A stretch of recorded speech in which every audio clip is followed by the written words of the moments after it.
ఓం శ్రీమాత్రే నమః. 159వ శ్లోకం. జన్మ మృత్యు జరా తప్త జన విశ్రాంతిదాయిని సర్వోపనిషదుద్ఘుష్ట శాంత్యతీత కళాత్మికా. జన్మ మృత్యు జరా తప్త జన విశ్రాంతిదాయిని. జన్మ జన్మ పుట్టుక, మృత్యు చావు, జర ముసలితనము, తప్త జన విశ్రాంతిదాయిని వీటన్నిటి వాణిచే అంటే పుట్టుక, చావు, ముసలితనము అని వాణిచే తప్త తపించ, జన విశ్రాంతిదాయిని తపించబడినటువంటి జనులకు విశ్రాంతిని దాయిని ప్రసాదించున్నది.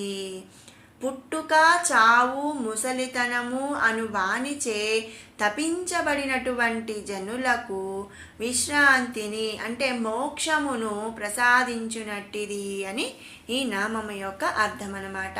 మరి దేవిని ఆశ్రయించి ఆరాధించు భక్తులకు ఇహమునందు సకల కష్టముల నుండి వారిని రక్షించినట్టి శక్తి స్వరూపమై, లేదా ఈ పుట్టుక, చావు, ముసలితనము అను వానిచే తపింపబడినటువంటి తన భక్తులకు బ్రహ్మానందమును కలుగజేయునటువంటిది అని కూడా మనం ఇక్కడ గ్రహించాలి. కాబట్టి ఆ జగన్మాతను జన్మ మృత్యు జరా తత్ప జన విశ్రాంతిదాయిని అనే నామముతో మనం స్తుతించుకుంటున్నాము. తర్వాత నామం సర్వోపనిషదుద్ఘుష్ట. సర్వ ఉపనిషత్తుల దుద్ఘుష్ట రహస్యముగా చెప్పబడినది. సర్వ ఉపనిషత్తులందు రహస్యముగా చెప్పబడినది. సకల ఉపనిషత్తులందు దేవిని గూర్చి నిగూఢంగా చెప్పబడి ఉన్నాయి. అటువంటి రహస్యముల చేత బోధింపబడినటువంటిది కాబట్టి ఆ జగన్మాతను సర్వోపనిషదుద్ఘుష్ట అనే నామముతో స్తుతించుకుంటున్నాం. తర్వాత నామం శాంత్యతీత కళాత్మిక. శాంత్య కళాస్వరూపురాలు. ఇంకొక విధంగా పరమాత్మ కళాస్వరూపురాలు. జ్ఞానానందమును కలిగించినట్టి భావనకు శాంత్య కళ అని పేరు. అటువంటి భావనను కలిగించే స్వరూపురాలు కాబట్టి ఆ జగన్మాతను శాంత్యతీత కళాత్మిక అనే నామముతో మనం ఇక్కడ స్తుతించుకుంటున్నాము. 160వ శ్లోకం. గంభీరా గగనాంతస్థ గర్వితా గానలోలుపా కల్పనారహితా కాష్ట కాంతార్థ విగ్రహ. గంభీరా నిర్మల స్వరూపురాలు. ఇచ్ఛాశక్తి మొదలు స్థూల స్వరూపము వరకు కూడా తన అందు ఉన్నటువంటి జగత్తును బహిర్గతం అంతర్బాహి రూపములను కలిగి ఉండి జీవులను ఇంద్రియములందు వాని కర్మలను నిర్వర్తించినట్లు చేయుచు నిర్మల స్వభావమును దేవి కలిగి ఉండుట చేత ఆ జగన్మాతను నిర్మలా స్వరూపురాలు అగుచున్నదనమాట.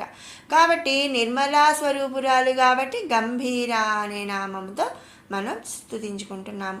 మరొక విధంగా సృష్టి ధర్మములను నిర్వర్తించినప్పుడు దేవి గంభీర స్వభావమును ధరించి ఉన్నది అనే ఉద్దేశముతో ఆ జగన్మాతను గంభీర అనే నామముతో మనం స్తుతించుకుంటున్నాం. తర్వాత నామం గగనాంతస్థ. గగనము అంటే ఆకాశము, అంటే స్థానము కలిగినది. గగనము అంటే ఆకాశమునందు ఉన్నట్టిది అని ఈ నామం యొక్క అర్థం అన్నమాట. మరి పంచమహాభూతములనందు ఒక భూతమైనటువంటి ఆకాశమందు స్థానము కలిగి ఉన్నటువంటిది అని ఇక్కడ మనం గ్రహించాలి. లేదా గగన ఆంతస అని విడగొట్టామనుకోండి. గగన ఆంతస్థ ఆకాశ నాశనమునందు స్థానము కలిగి ఉన్నటువంటిది అనగా ఏంటంటే మహాప్రళయ కాలములో దేవి చేత సృష్టించబడిన సమస్తము కూడా నాశనము అవుతుంది. మరి ఆ సమయమందు పంచమహాభూతాలు సైతము నాశనం అయిపోతాయి. కనుక ఆకాశమునందు ఉన్నట్టిది లేదా ఆకాశమును కూడా నాశనం చేయునది అని రెండు అర్థములు మనం ఇక్కడ గ్రహించాలి. కానీ మనం ముందు నామంలో దేవిని నిర్మల స్వరూపురాలు అని చెప్పుట చేత ఆకాశమునందు స్థానమును కలిగి ఉన్నటువంటిది అనే అర్థమును మనం ఇక్కడ గ్రహించాలన్నమాట. ఈ జగత్తు యావత్తు కూడా ఆకాశము నుండియే పుట్టినవి కనుక దేవి ఆకాశమునందు ఉన్నట్టిది అని గ్రహించుట ఇక్కడ గ్రహించాలి. కాబట్టి ఆ జగన్మాతను మనం గగనాంతస్థ అనే నామముతో స్తుతించుకుంటున్నాము. అంటే ఇక్కడ ఎందుకని మరి ఆకాశమునందు ఉన్నది అనే గ్రహించాలి, ఆకాశమును నాశనం చేయనది ఎందుకు గ్రహించద్దు అని మరి ఇక్కడ అనుకోవచ్చండి. మనం ఎప్పుడైనా ఒక వాక్యం ఒక లైన్ చెప్తున్నప్పుడు మనం ముందు నామాలకు అనుగుణంగా మనం చెప్పుకుంటూ ఉంటాం కాబట్టి ఇక్కడ ఆ అర్థాన్ని మనం గ్రహించాలి. మరి తర్వాత నామం గర్విత. గర్వముతో కూడి ఉన్నట్టిది సమస్త జగత్తును కూడా తన అందు ఉండుట చేత భవచక్రవర్తి కావుట చేత సృష్టి అందు పరా అపరాశక్తి తానగుటం చేత ఆ దేవి గర్వమును పొంది ఉన్నట్టిది అని ఈ నామంలో మనం చెప్పుకుంటున్నాం. అలా గర్వముతో కూడి ఉన్నట్టిది కాబట్టి మనం ఆ జగన్మాతను గర్విత అనే నామంతో స్తుతించుకుంటున్నాము. తర్వాత నామం గానలోలుప. లోలుప అంటే ఇష్టము కలిగి ఉన్నది, గాన అంటే గానము, గానమునందు ఇష్టము కలిగినటువంటిది అని ఇక్కడ అర్థం అన్నమాట. వాయిద్యములలో కూడినటువంటి గానమునందు ఆ జగన్మాత ఆసక్తి కలిగినటువంటిది. సరస్వతీదేవి వీణను ధరించి ఉండును కనుక దేవిని ఆ స్వరూపురాలుగా భావించిన వీణాది వాద్యగానమందు ఇష్టము కలిగినటువంటిదనే ఇక్కడ చెప్పుకోవచ్చు. కాబట్టి ఆ జగన్మాతను గానలోలుప అనే నామముతో మనం స్తుతించుకుంటున్నాము. తర్వాత నామం కల్పనారహిత. రహిత అంటే రహిత, కల్పన అంటే అసత్యము. అసత్యము కల్పనారహితురాలు, అసత్యము చెప్పనిది అని మనం ఇక్కడ అర్థం చేసుకోవచ్చు. మరి ప్రపంచమందలి ఇతర శక్తులన్నీ కూడా వాసనాత్మకములు కానీ దేవి అందుకు భేదమైనటువంటిది. లేదా ఈ సమస్త సృష్టికి పూర్వము మహాప్రళయమందు సృష్టి నాశనమైపోయిన తర్వాత నిలిచి ఉన్నటువంటి ఏకైక శక్తి స్వరూపురాలు ఆ జగన్మాత. అలాగే ఈ సృష్టి అందు సమస్తము కల్పనములు అంటే అసత్యములు అన్నమాట. కానీ దేవి మాత్రమే సత్యస్వరూపురాలు అని మనం ఇక్కడ అర్థం చేసుకోవాలి. కాబట్టి ఆ జగన్మాత కల్పనారహితురాలు కనుక ఆ తల్లిని కల్పనారహిత అనే నామముతో స్తుతించుకుంటున్నాము. తర్వాత నామం కాష్ట. కాలభాగ స్వరూపురాలు. 18 రెప్పపాటు అంటే రెప్పపాటు అంటే ఒక రెప్పపాటు అంటే ఒక క్షణం అన్నమాట. మరి 18 రెప్పపాట్లు అంటే 18 క్షణాలు. 18 క్షణాల కాలానికి కాష్ట అని పేరు. కాలస్వరూపురాలైనటువంటి దేవి కాలమును భాగములుగా చేయుచున్నది. సూర్యచంద్రులు దేవి యొక్క ఆజ్ఞ చేత తమ విధులను నిర్వర్తిస్తున్నారు కనుక రాత్రి పగలు అని కాలభేదములు ఏర్పడుచున్నవి. ఆకాశ స్వరూపురాలైనటువంటి దేవినందే సూర్యచంద్రులు నక్షత్రాలు గ్రహములు అన్నీ కూడా ఉన్నాయి. మరి దేవి ఆజ్ఞ చేత ఇవి పరిభ్రమించుట వలన నిమిషాలు, గంటలు, రోజులు, వారములు, పక్షములు అంటే 15 రోజులు, మాసములు అంటే నెలలు, సంవత్సరములు వంటి కాలభేదములు ఏర్పడుచున్నవి.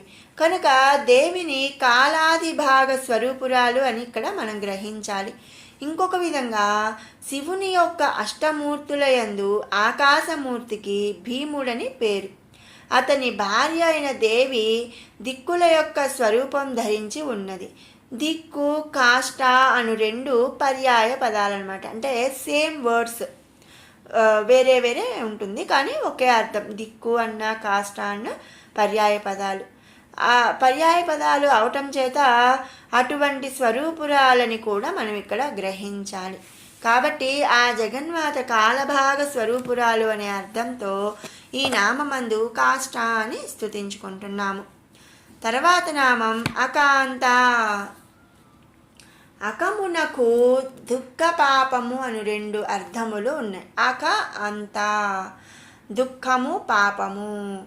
అంత అంతము చేయునది, నాశనము చేయునది. దుఃఖము పాపము ఈ 2 కూడా ఆ జగన్మాత నాశనము చేయునది కాబట్టి ఆ తల్లిని మనం అకాంత అని స్తుతించుకుంటున్నాము. మరి తనను భక్తి శ్రద్ధలతో ఆరాధించు భక్తుల మనస్సులనందు పాపము కానీ దుఃఖము కానీ ఏమి కూడా ఉండవన్నమాట. ఆ భావములను అంతం చేస్తుంది కాబట్టి ఆ జగన్మాతను మనం అకాంత అని స్తుతించుకుంటున్నాము. తర్వాత నామం కాంతార్ధ విగ్రహ. పరమశివుడు సగ శరీరముగా కలిగి ఉన్నటువంటిది. కాంత అర్ధ విగ్రహ. అర్ధ అంటే సగము, కాంత అంటే కాంత శివుడు, విగ్రహ అంటే రూపము. అంటే ఇక్కడ ఏంటంటే అర్ధనారీశ్వరుడు అయినటువంటి పరమశివుడు కాంతుడని భావనతో చెప్పబడుచున్నాడు. లేదా పరమాత్మ స్వరూపమునందు కొంత భాగము అమృత స్వరూపమును కలిగి మిగిలిన భాగము పంచభూతములని చెప్పుట చేత ఆకాశము సగభాగముగా కలిగినటువంటి స్వరూపురాలు అని మనం ఇక్కడ గ్రహించవచ్చు. కాబట్టి ఆ జగన్మాతను కాంతార్థ విగ్రహ అనే నామముతో మనం స్తుతించుకుంటున్నాము. విన్నారు కదండి 159, 160 శ్లోకాల వివరణ. ఇప్పుడు 157 నుంచి 160 వరకు కూడా 2 సార్లు పారాయణ చేసుకుందాం.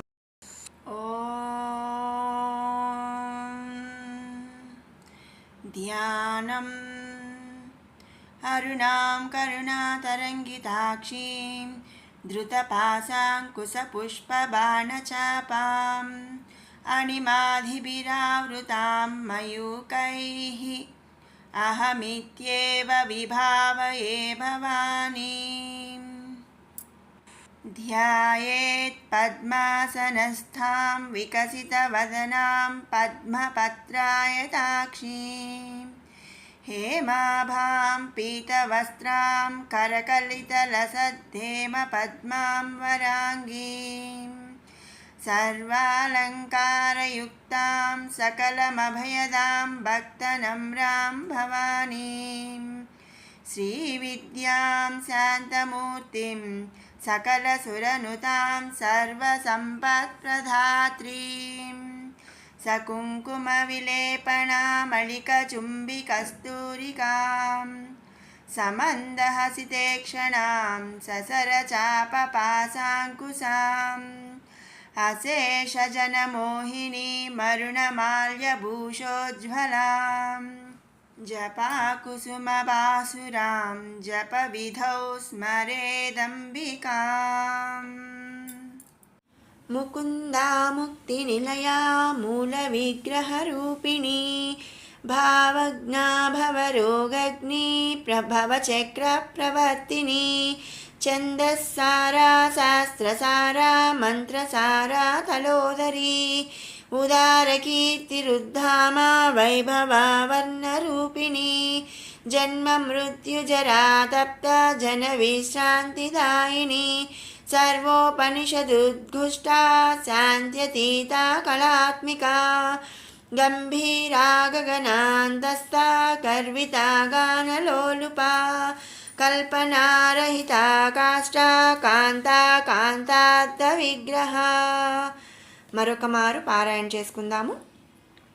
ముకుందా ముక్తి నిలయా మూల విగ్రహ రూపిణీ భావజ్ఞా భవరోగగ్ని భవచక్ర ప్రవర్తిని ఛందస్సారా శాస్త్రసారా మంత్రసారా తలోదరీ ఉదారకీర్తిరుద్ధామా వైభవావర్ణరూపిణీ జన్మ మృత్యుజరా తప్త జన విశ్రాంతిదాయిని సర్వోపనిషదుద్ఘుష్టా శాంత్యతీతా కళాత్మికా गम्भीरा गगनान्तस्था गर्विता गानलोलुपा कल्पनारहिता काष्ठा कान्ता कान्तार्धविग्रहा।